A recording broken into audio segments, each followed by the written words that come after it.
I moved into apartment 4B on a Tuesday in November because it was the only place I could afford after losing my job at the insurance firm. The building was old, 1920s brick on the edge of downtown. The kind with creaky radiators and mailboxes that still had little brass nameplates. The landlord, Mr. Ruiz, met me at the door with a key on a plain metal ring and a stack of paperwork. He was in his late 50s, smelled like cigarette smoke and coffee, and didn't smile much. "Last tenant left in a hurry," he said as we climbed the narrow stairs. "Didn't take all his stuff." I boxed what was left. "It's in the storage closet in the basement if you want it. Otherwise, I'll toss it next month." I shrugged. I didn't care about someone else's leftovers. I just needed a roof, a place to sleep, and quiet to figure out my next move. The rent was $650, utilities included. In this city, that was practically a miracle. Apartment 4B was small but clean enough. One bedroom, a galley kitchen with a window that looked out onto the alley, and a living room with scuffed hardwood floors. The walls were painted a neutral beige that had yellowed slightly with age. There was a faint smell like old paper and faint cologne, but I figured it would air out once I opened the windows. I spent the first evening unpacking the few boxes I owned: clothes, laptop, a coffee maker, and the framed photo of my mom that I kept on the nightstand. By 10, I was exhausted and went to bed early. The radiator hissed softly in the corner, a steady white noise that should have helped me sleep. Instead, I woke at 3:12 a.m. to the sound of footsteps in the living room. Not loud, just the soft pad of bare feet on hardwood, moving from the window toward the kitchen, then back again. Slow, deliberate, like someone pacing while thinking. I lay there frozen, heart hammering. The building was old, sounds carried. Maybe the tenant below me was up late, or above. I waited for the noise to stop. It didn't. It continued for maybe 5 minutes, then faded toward the front door. A soft click, like the deadbolt turning. Then silence. I didn't get up to check. I told myself it was pipes, or the wind, or my imagination after a stressful week. I pulled the blanket over my head and eventually drifted off again. The next morning I found the deadbolt unlocked. I always lock it. Habit from living alone in worse neighborhoods. I distinctly remembered turning it twice the night before. Now it was open, chain hanging loose. I locked it again, double-checked, and went about my day. Coffee, job applications, a long walk to clear my head. That night the footsteps returned at the same time. 3:12 a.m. This time they stopped, right outside my bedroom door. I could hear breathing, slow, even breaths, like someone standing there listening for me to move. I grabbed my phone, turned on the flashlight, and shone it toward the door. Nothing. The apartment was empty, but the air felt colder near the threshold, and there was that faint cologne smell again, something woody and old-fashioned, like sandalwood and leather. I started sleeping with the lights on after that. By the end of the first week, I had a routine of avoidance. I stayed out as late as possible. Library, cheap diner, sometimes just driving around until I was too tired to care. But I always came home. Rent was cheap, and I was broke. The landlord stopped by on Friday to fix a leaky faucet. While he was under the sink, I asked about the previous tenant. "Guy named Daniel Park," Mr. Ruiz said without looking up. "Lived here about 8 months, quiet, paid on time, then one day he just stopped coming out. I found him in the bedroom. Heart attack, they said, 42. No family that I know of. Super sad. He was a writer or something. Kept to himself." I felt a chill. Did he die here? Yeah, right in the bed you're sleeping in, actually, but the place was cleaned professionally. Smell's gone, right?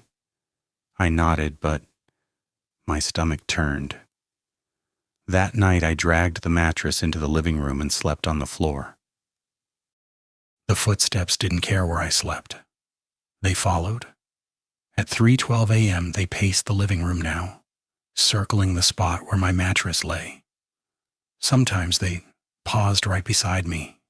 I could feel the air shift, like body heat passing close. Once I swore. I felt the edge of the blanket lift slightly, as if someone were checking on me. I bought a cheap, motion-activated camera on Amazon and set it up on a shelf, aimed at the living room.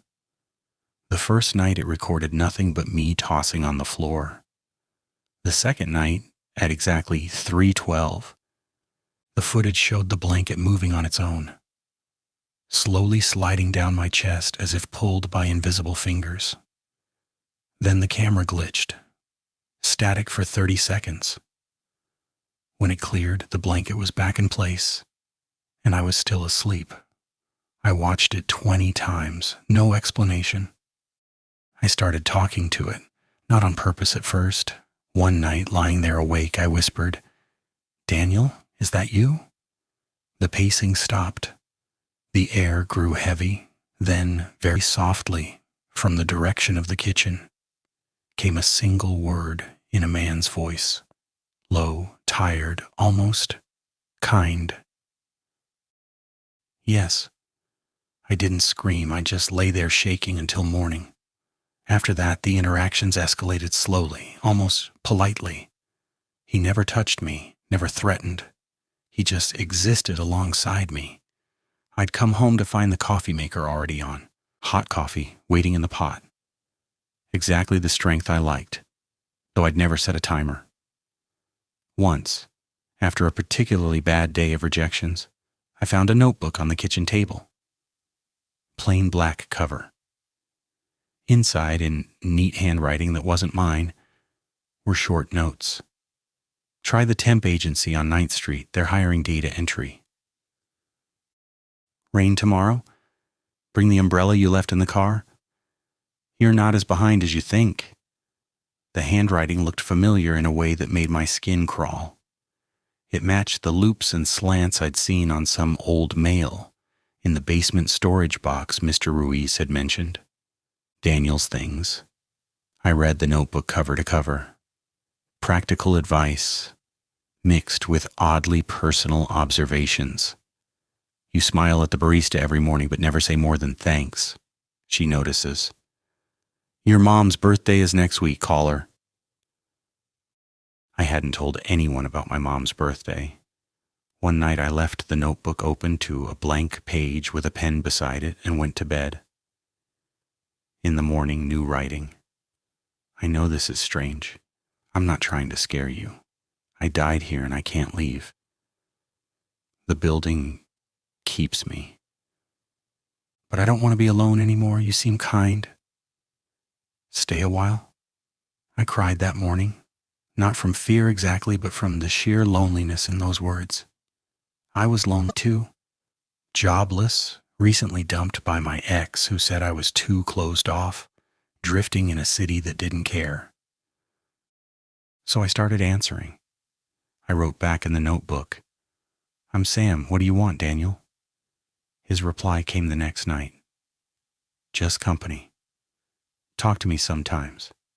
Tell me what's happening out there. I miss the world.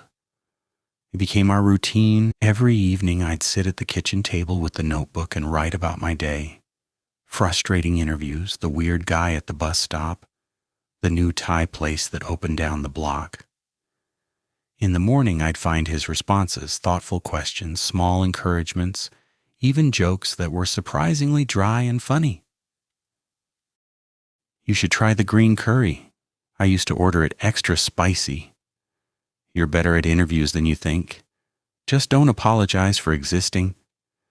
He never asked for anything big, never demanded I stay.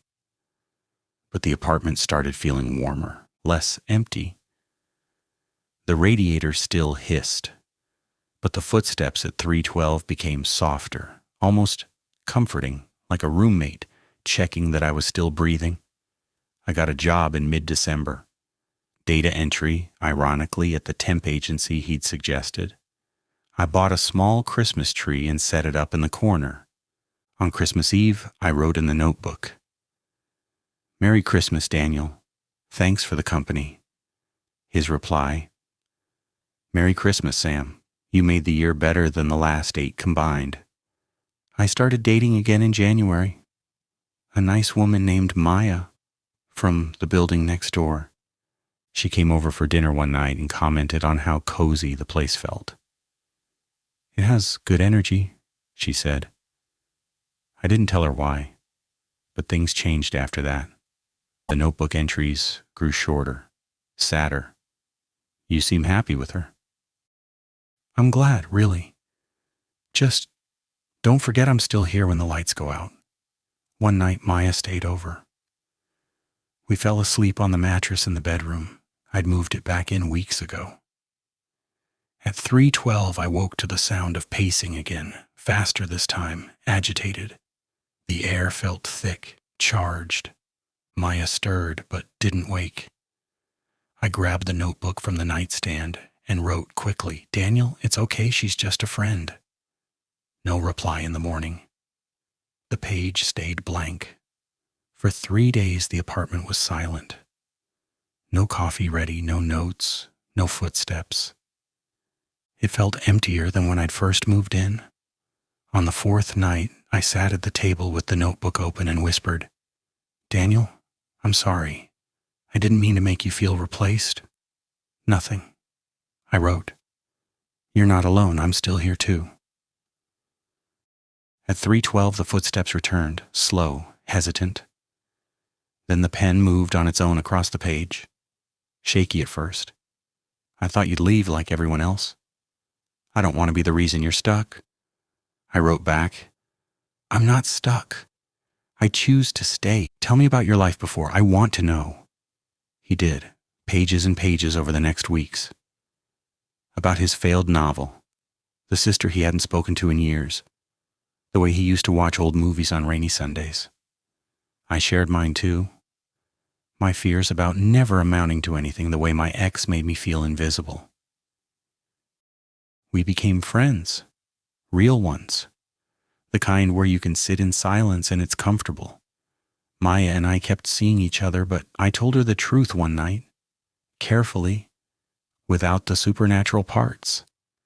Just that the apartment had history, and I felt a connection to the previous tenant. She was understanding, even curious. She started leaving little notes for Daniel, too, in the notebook. "Hi, Daniel. Maya here.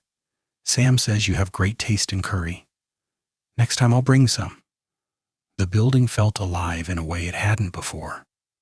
Then in March, Mr. Ruiz knocked on the door. He looked uncomfortable. "Listen, Sam, the owner wants to sell the building. They're converting to condos. Everyone has to be out by June 1st. I'm sorry, you've been a good tenant." I felt the floor drop out from under me. Daniel's home, his only tether, for decades, gone. That night, the notebook stayed blank no matter how long I waited. The footsteps didn't come at 3:12. I searched the apartment frantically, calling his name, writing desperate messages. Nothing. For 2 weeks, the place was dead quiet again, cold. I packed boxes slowly, dreading the move. On the last night before I had to leave, I sat on the floor with the notebook one final time. "Daniel," I wrote, tears blurring the page, "I don't want to leave you here alone. Is there a way? Can you come with me somehow?" I left the notebook open and went to bed. At 3:12 a.m., I woke to the softest sound, not footsteps, breathing right beside the mattress, warm, close. Then the pen scratched across the paper. "I can't leave the building, Sam. This is where I ended. But thank you for seeing me, for staying when you didn't have to. Most people run, you didn't." I cried quietly. What happens to you when the building is gone? I don't know. Maybe I finally get to go too. Maybe not. But I'm not afraid anymore because of you. In the morning, the notebook had one last entry in his handwriting at the bottom of the page. Take the cologne bottle from the basement storage. It was mine. Wear it sometimes. I'll smell it and remember we were friends. I did. I found the box, dug out the old bottle of sandalwood and leather cologne. It was half full. I sprayed a little on my wrist. That afternoon I moved out. Mr. Ruiz helped carry boxes. As I handed back the keys, he paused. You okay, kid? You look like you're saying goodbye to more than an apartment. I nodded. Yeah, I am. I live in a new place now, smaller, more expensive, on the other side of town. Maya visits often. The cologne sits on my dresser. Sometimes late at night I spray a little into the air. And every so often, usually around 3:12 a.m., I catch the faintest scent of sandalwood and leather, even when the bottle is closed. I smile and whisper, "Hey Daniel, still here?" The air shifts gently. Not quite an answer. But enough. The footsteps never followed me. But the friendship did. And in a city full of strangers, that feels like the most realistic miracle of all. I still lock the deadbolt every night, but sometimes I leave it unlocked, just in case.